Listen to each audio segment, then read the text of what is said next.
para o meio do teu rebanho. Senhor, agora o teu servo estará ministrando a poderosa palavra que é tua, Senhor, e que ela venha sair dos lábios do teu servo e venha alcançar, Senhor, os nossos corações, Senhor, receptíveis, e que nós devemos guardar, Senhor, dentro do nosso coração a tua palavra, e que nós podemos, Senhor, praticá-la na nossa vida, em nome de Jesus. Amém, Senhor. Seja Deus, mais uma vez a paz do Senhor aos irmãos. Bem, rapidinho, abra sua Bíblia na leitura devocional nesta noite. Onde é que está escrito mesmo? Onde nós lemos? Lucas. Isso. Vamos abrir. Evangelho de São Lucas. Capítulo número 15. Eu vou ler o versículo 11. E a gente quer ser bem breve. Não vamos ser extensivos. Porém, vamos procurar ser objetivo. Vou ler o versículo 11 e o 12.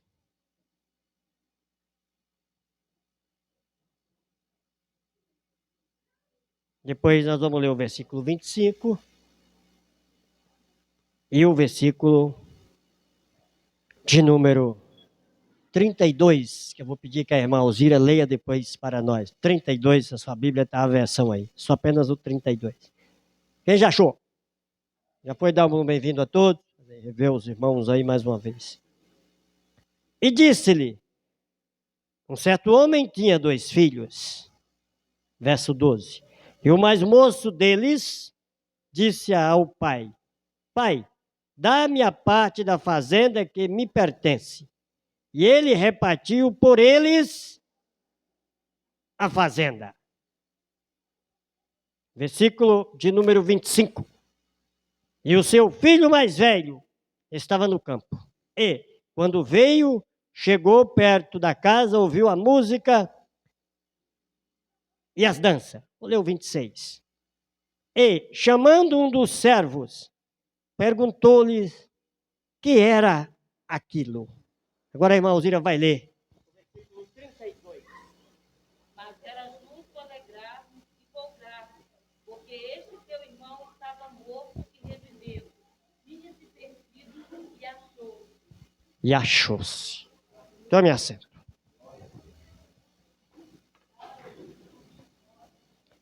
Vamos ser breve, mas bem objetivo, como já dissemos. Mas preste atenção. Esta noite, bastante alma, a gente observando aqui o decorrer do culto e a liturgia do culto foi se seguindo e foi tomando, né, um sentido que veio a culminar com esta palavra nesta noite. Eu estive meditando desde ontem sobre esta palavra. E aqui a gente vai meditando. A palavra do Senhor, ela se renova, ela já é nova, melhor dizendo, não se renova, ela é nova a cada manhã. Como disse no início. É nova por quê? Porque ela não é lida como é lida um jornal, uma revista, outra literatura que apenas tem um valor externo e momentâneo para aquela época ou aquela situação. A Bíblia não é assim. A palavra do Senhor, ela se estende de geração em geração, porque ela é nova. Ela foi escrita não por pessoas intelectuais ou sábios para este mundo, né, com uma total sabedoria no seu intelecto, mas por pessoas simples, mas inspirada pelo Espírito Santo, ou seja, recebeu uma revelação e assim escreveram, né, sobre essa revelação que receberam. É por isso que a segunda carta do apóstolo Pedro, capítulo 2, verso 21, já revela isso. E ela não é de interpretação particular, ou de particular interpretação, como nós queiramos entender. Mas aqui, nós lemos aqui no versículo, voltando aqui, chegando aqui para a parábola desses 2 filhos, né, do filho pródigo, melhor dizendo, aparece aqui a parábola do filho pródigo. A palavra pródigo, como nós já conhecemos, é aquele que gasta em excesso, aquele que gasta demais, ou aquele libertino, né? Louvado seja o nome do Senhor. Gasta bastante, mas tem outro sentido também para a palavra pródigo, né? Tem alguns adjetivos da palavra pródigo, e também traz algum sentido bom. Mas no sentido aqui dessa parábola, na aplicação dessa parábola, é aquele que gasta bastante, é aquele que faz muita gastança, vamos dizer, vamos adjetivar assim, dessa forma, né? Diz aqui a palavra do Senhor, que um homem tinha 2 filhos. Preste bem atenção nisso. 2 filhos. E um deles se antecipou, ou seja, o mais novo, e pediu a parte da sua fazenda, da herança. Eles sabiam que a herança pertencia a ele naquele tempo, né? Como nos demais tempos. Principalmente naquele tempo empregava-se esses valores, não tinha uma inversão de valores como tem hoje. Empregava esse valor do filho só sair da casa do seu pai quando o sepultasse, recebesse alguma coisa. É por isso que em Mateus ali, capítulo 8, quando fala sobre o filho do homem não ter a cerca daqueles que queriam seguir a Jesus, né? Alguém falou, Senhor, eu quero te seguir, mas primeiro permita que eu vá sepultar o meu pai. Naquela situação, seu pai não estava morto ali. Seu pai estava vivo, na sua casa, na sua residência. E o que ele estava dizendo a Jesus é que Jesus esperasse, quando o pai dele morresse, falecesse, ele cumpriu o seu dever de sepultar o seu pai com todas as honrarias, e depois então ele viria seguir a Jesus. E Jesus imediatamente já refutou, ou seja, já rebateu, que não teria tempo para aquilo, né? Falou, deixa os mortos sepultar os seus mortos. Ou seja, as pessoas naturais, tem pessoas que têm tempo para isso. Mas você, eu estou te chamando agora. Vem e me segue. Eu estou te chamando já, estou te chamando agora. Então, quando Jesus chama nós verdadeiramente, nós não temos tempo para muita coisa, para delegar algumas coisas que outras pessoas podem fazer. Nós não podemos se infiltrar nesse grupo de pessoas naturais, pois eles têm já o seu curso da sua vida natural para seguir. Nós, porém, vivemos o novo, vivemos o dia a dia, vivemos o hoje, vivemos sobre a guarda da revelação do Senhor que Ele tem para nós no dia de hoje. Qual é a revelação que Deus tem para você hoje? Qual a revelação? E aqui nós adentramos aqui na palavra e nós entendemos que esse homem ele tinha 2 filhos. O outro pediu a parte da fazenda. E diz a palavra aqui, a parábola, o início da parábola, o versículo 12, que o pai o repartiu. Mas para o pai o repartiu, nós não vamos falar nem muito nos pesares que o pai teve para repartir. Foi difícil para o pai tomar uma decisão dessa. Essa decisão, esse pedido do seu filho, aliás, melhor dizendo, ele quebrava muitos protocolos, né, das regras familiares, do conjunto de regra que era emitido na família. Então, ele já vem quebrando os protocolos, pedindo algo antecipado. E nós, muitas vezes, aqui fazemos uma aplicação, uma das primeiras aplicações. Muitas vezes, nós se damos mal lá na frente, porque quebramos o protocolo de Deus e pulamos etapas, né? Queremos isso, queremos aquilo outro. Começamos a pular etapas. E quando não entramos verdadeiramente, né, no sentido, no degrau, naquilo que o Senhor quer de nós, começamos a pular etapa, como esse filho mais novo pulou. Então, lá na frente ele se deu mal na situação. Mas não é bem essa o cerne aqui dessa mensagem ou o tema dessa mensagem. Aqui é 2 situações e 2 confrontos e uma oportunidade de se achar. O que é mesmo? 2 situações, 2 confrontos e uma oportunidade de se achar. Que às vezes pensamos que é derrota. Ou de acharmos, melhor dizendo. E a Bíblia diz aqui no versículo de número 12, que o pai repartiu a fazenda entre eles, no plural. Ou seja, os 2, mais de um é o singular, mais de um é o plural. Entre eles. Então o outro também ficou com a metade. O outro ficou com a metade. Já estava na casa do pai, nunca saiu da casa do pai, mas também estava perdido. Aí nós queremos entrar. E quando nós se achamos, quando nós reconhecemos que estamos perdidos, eu vou antecipar aqui alguma coisa. Mas primeiro vamos falar desse filho. Filho mais novo, foi lá, Lá ele se topou com um confronto. Ele se debateu com um confronto, né? Ele encarou ali um confronto. Qual o confronto? O confronto da miséria. O confronto dele ter perdido tudo. Ele gastou em abundância, em uma gastância, e ele se deparou, melhor dizendo, essa é a palavra que eu queria falar. Se deparou com a miséria, com a situação. E ali era um confronto para a vida dele. Ele estava sendo confrontado. Os seus valores agora estavam sendo confrontados.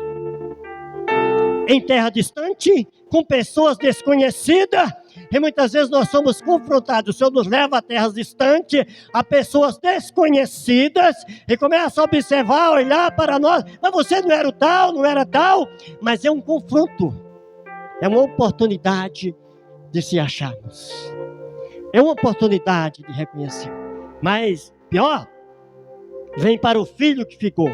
Então esse perdeu tudo. Mas a Bíblia diz que ele caiu em si.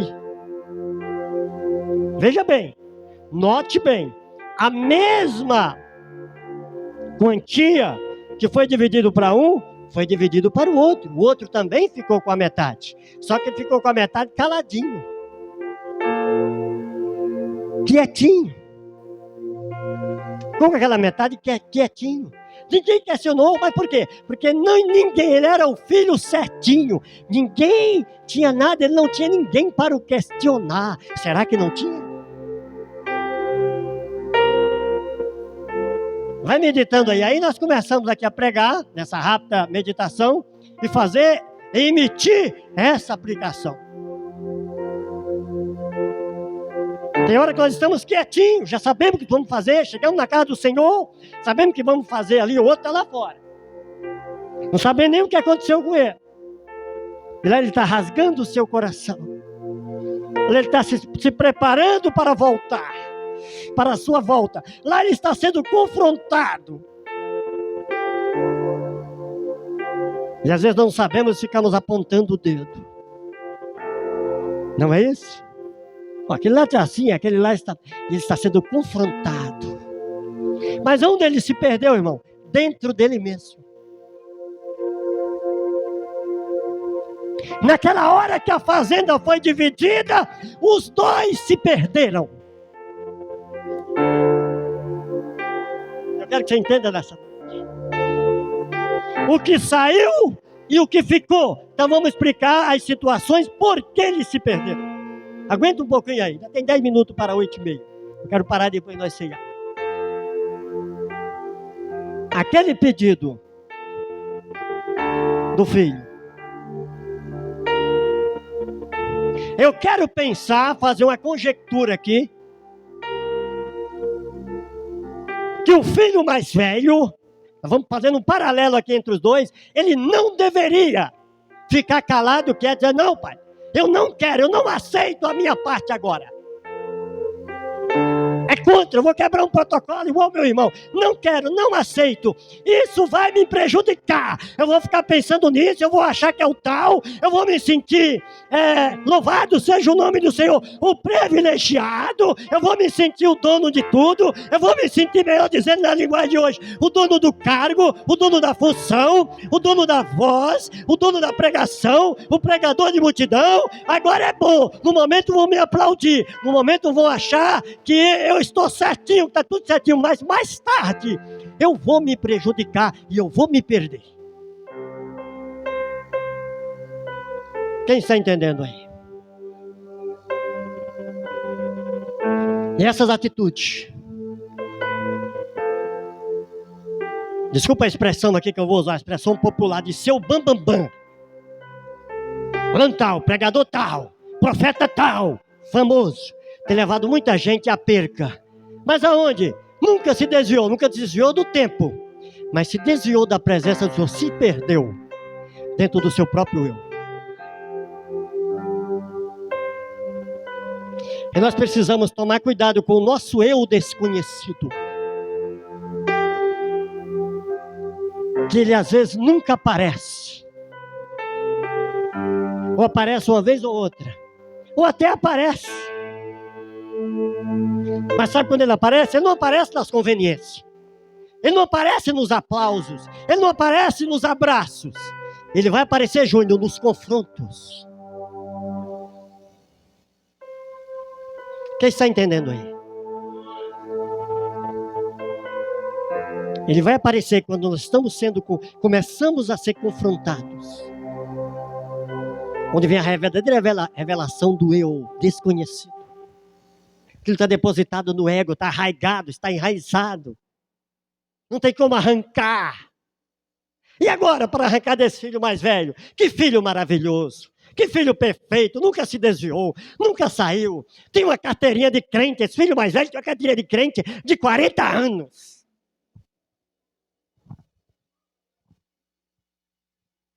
Nunca se desviou. Não é igual aquele outro que foi lá para fora. Ele é um coitado. Estamos conjecturando aqui, fazendo uma conjectura.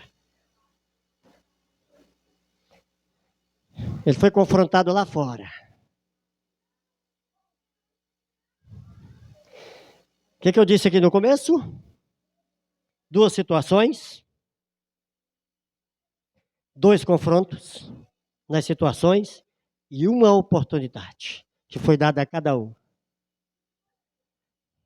Aí eu quero que vocês são inteligentes, vamos saber quanto se salvou nessa situação aqui.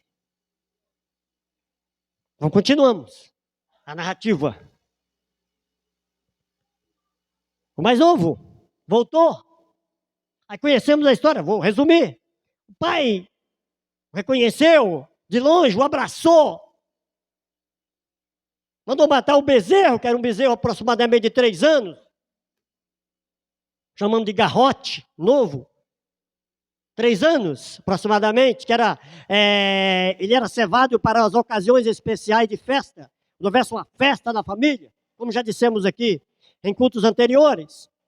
Então ele era especificamente reservado, servado para aquela finalidade. Por isso que ele falou, traz um bezerro. O pai diz, traz o bezerro. Aquele que estava sendo preparado. Aquele que estava. A mesma coisa o filho mais velho, o crentão, falou, mataste o bezerro. Ele estava de olho também no bezerro. Ele só não se declarava. Mas ele dentro da casa do pai, ele estava de olho no bezerro. Esse bezerro vai ser meu. E às vezes não é. O bezerro, às vezes, que representa aquilo que Deus tem preparado, não é para aquele, muitas vezes, que deseja, é para aquele que o Senhor escolhe, é para aquelas determinadas situações, para determinadas finalidades.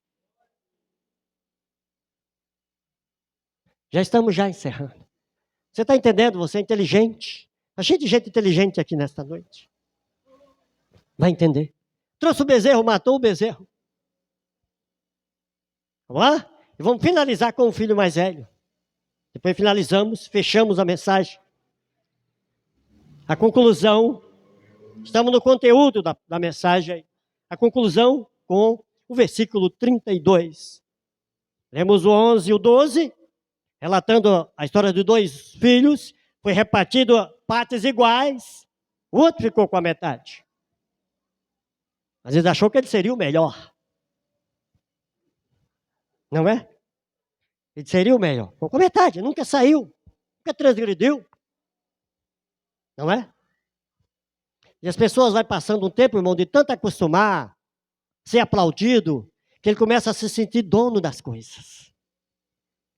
Aí quando ele menos espera, vem o confronto. Vem o confronto. Ah, mas quem provocou? Não me importa. Quando nós, mais uma aplicação aqui, quando nós, o Senhor faz um confronto, permite um confronto, como permitiu com Paulo e Silas, como foi falado aqui no hino, foi relatado aqui, foi narrado aqui no louvor aqui, Tiago narrando com as suas palavras, recitando aqui. Quando o prejuízo é de Deus, aliás, quando louvado seja o nome do Senhor, quando o reboliço é de Deus, ele não traz prejuízo. E quando Deus pede, ele acha. Em seguida ele já acha, derramou. Mas quando o confronto é causado por nós, somos nós que temos que se achar. Somos nós que temos que achar. Aquele filho, ele provocou esse confronto. E com esse confronto, uma oportunidade para confrontar o seu irmão, que era o certinho dentro da casa do pai. Era aquele certinho. Até não ser confrontado. Quem está entendendo aí? Estamos já fechando. Vamos lá. Vamos continuar. Tive aquelas danças. Chegando aqui no versículo de número 25. Lá vem ele do campo. A sua metade estava garantida. O pai já tinha recebido. O bezerro já estava morto sem ele saber. A sandália já estava no pé. Sinônimo de autoridade. Um anel no dedo, que era assinatura. Alguém quando trazia uma assinatura de autoridade, autorizando alguém a receber algo. Então, dava com um anel. Denominado de anel de sinete. Ou anel de autoridade. Era dado, aplicado na época para as pessoas. Traz o anel, coloca no dedo dele. Sinônimo de honraria. Mas tinha perdido tudo. Mas por quê, irmão? Porque toda essa honraria, um devasso. A palavra vai dizer aqui que ele perdeu tudo dissolutamente. E a pessoa dissolutamente traz o sentido de libertino. Devassidão, libertinagem. Libertino. Pessoa libertina é uma pessoa sem controle, sem moral.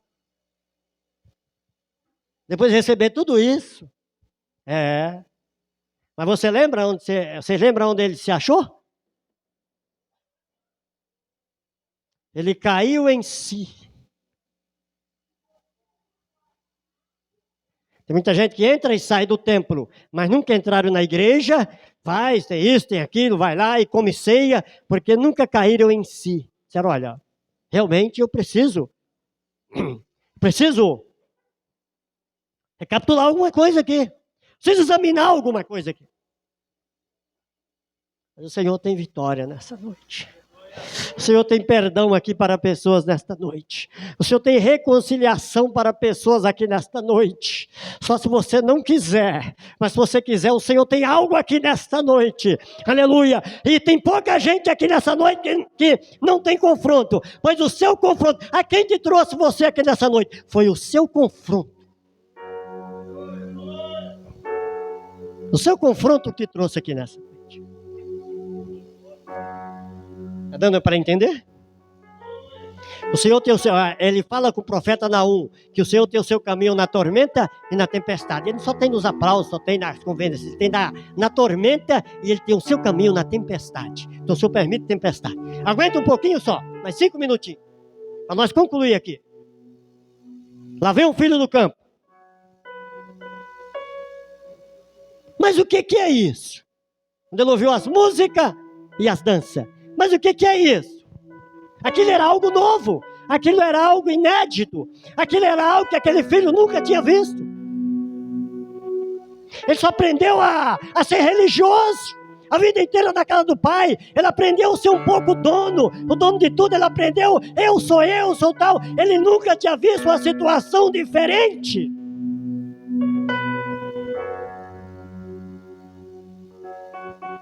Mas o que é isso aí? Era algo desconhecido para ele.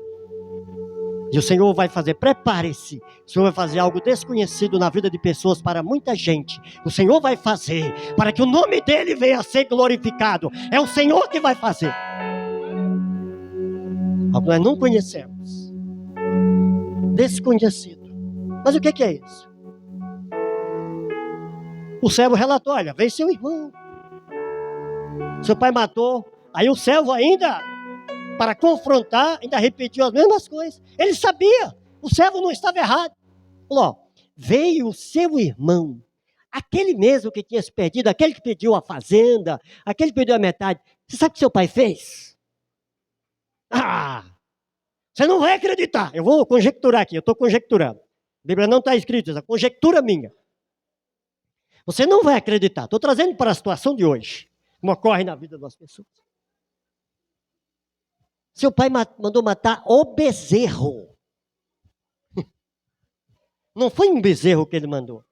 Bezerro era algo comum, mas o bezerro, aquele lá que estava preparado para a festa, aquele que eu estava observando não foi para você. Mas por que não foi? Porque você nunca se revelou. Se eu fosse aquele servo, eu diria para ele: o bezerro não é para você, porque você nunca se revelou o que você tem dentro de você aí. Mas hoje você vai se revelar. Se eu fosse aquele servo, eu diria: hoje você vai revelar, é uma oportunidade de você se revelar. Se não quiser continuar perdido, você vai se revelar hoje. Para quem? Para o pastor? Não, se começa a se revelar.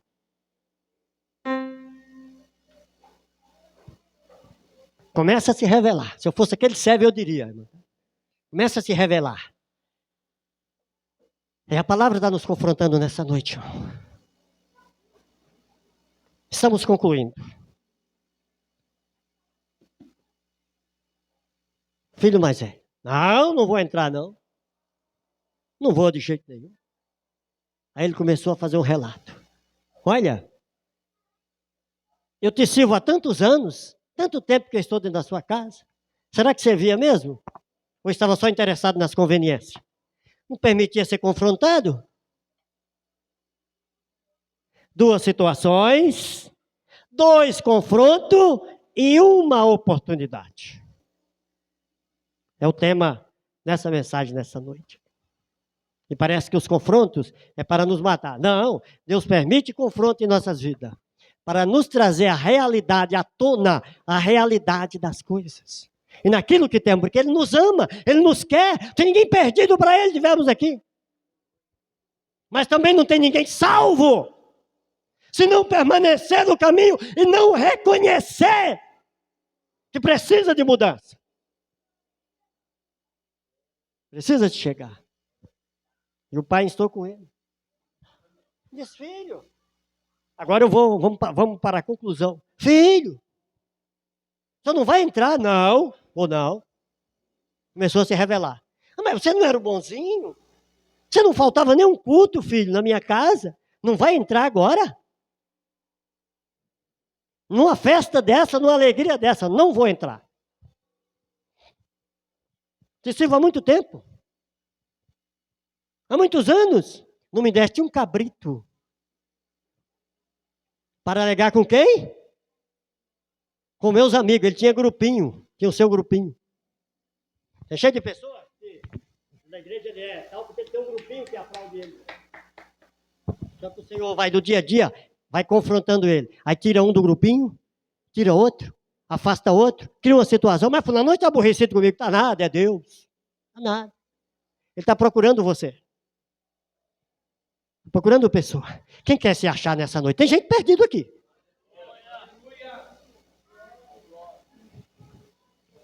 Tem gente aqui como aquele filho, o filho mais velho. Tem gente aqui nesta noite assim. Você quer se achar? Eu vou te fazer um apelo aqui nessa noite. Fazer o que Deus mandou fazer, eu vou fazer. Se for corajoso, ninguém vai te apontar não. Ninguém vai te apontar, mas eu vou fazer um apelo aqui. A palavra aí já está te apelando. A palavra já está te confrontando, a mim e a você. Todas as minhas coisas são tuas. Você tem tudo na minha casa, filho. Você quer mais? Você quer ver de aplausos? Se eu fosse o pai, eu falaria para ele. Você quer ver de aplausos? Você é o tal, você só dá glória quando você prega, quando você tem a oportunidade, pega o microfone, quando os outros pregam, você fica que nem um mudo, filho. Mas quando você pega o microfone, então, que é isso, filho? Não estou te conhecendo, filho. A unção só está no microfone, filho.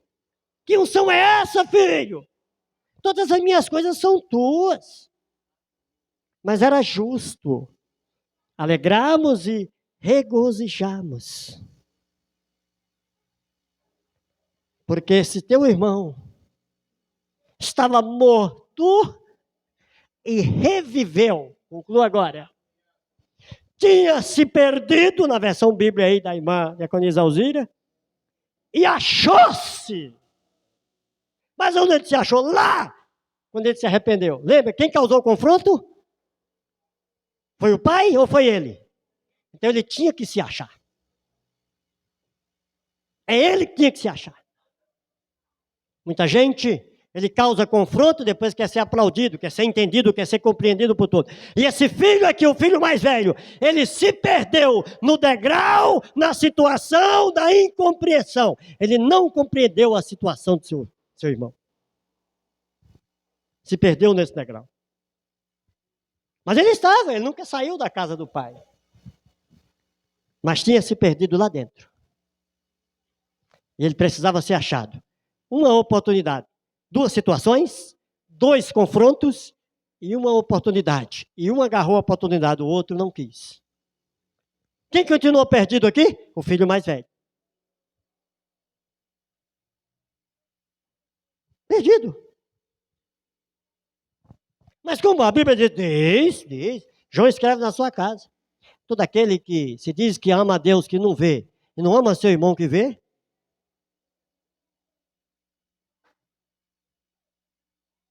daquele que diz que ama a Deus não ama seu irmão, é homicida.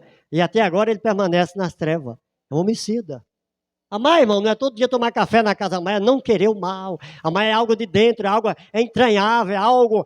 precisa compreensão para isso. Precisa compreensão para isso. Fechamos agora. Ele tinha se perdido e foi achado. Estava morto e reviveu. Tinha se perdido e foi achado.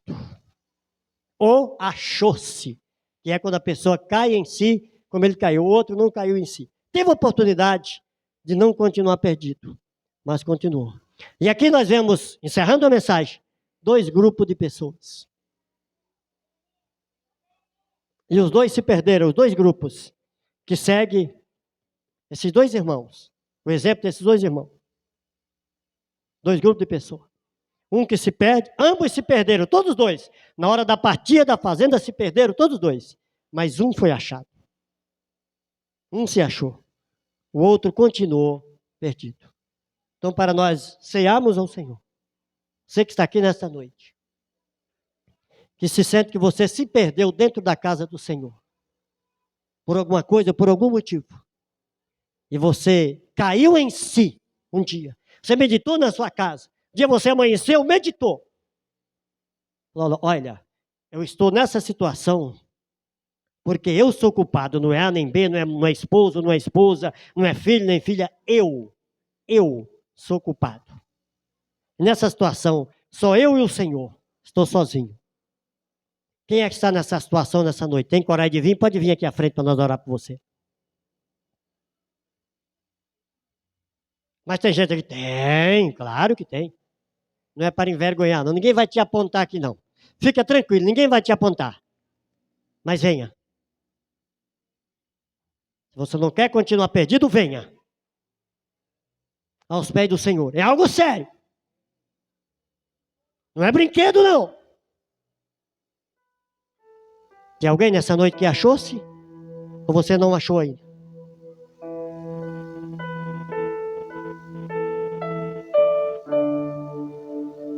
Eu não vou dizer se não tem, tem. Se alguém não quer vir, é outra situação. Tenha coragem. É a sua vida. É a sua caminhada em jogo. Coloque-se em pé nessa noite. Não vamos ser mais não, vamos ter uma santa ceia. Mas você ouviu a palavra de Deus. Você tem a oportunidade. E você sabe onde você se perdeu. E também sabe muito bem onde precisa ser achado. Onde você precisa cair em si. Pastor, não vai precisar cair em si. Você precisa. Os obreiros podem lavar as mãos. Pai, te agradecemos ao Senhor nesta noite. Te louvamos, te glorificamos, exaltamos, bendizemos e enaltecemos o nome santo do Senhor. Obrigado, Senhor, nessa noite pela tua palavra, foi ministrada neste lugar, para que em todo o nome do Senhor venha a ser glorificado. Nós entregamos diante do Senhor nessa noite a tua igreja, mas a tua palavra, aquilo que o Senhor nos deu, papai, para nós ministrarmos nesta noite,